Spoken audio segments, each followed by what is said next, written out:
If your biggest fear is a giant asteroid crashing into Earth, you're not alone. NASA's got some news for you.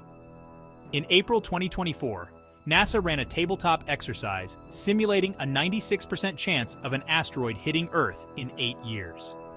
The impact range was listed between April and July 2027. The results? Sobering.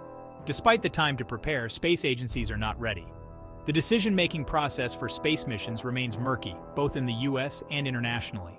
The role of the UN-endorsed Space Mission Planning and Advisory Group, SMPAG, is also unclear to many.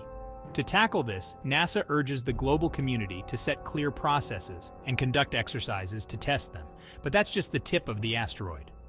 The scenario revealed challenges in global politics, collaboration, and sustained efforts over 14 years. Budget cycles, political shifts, and world events complicate matters. NASA's takeaway? We need regular briefings and exercises to boost our readiness. While experts say no substantial asteroid threats loom for the next century, they also admit we haven't spotted most of the dangerous ones. The lesson: we must improve our planetary defense capabilities. The clock is ticking.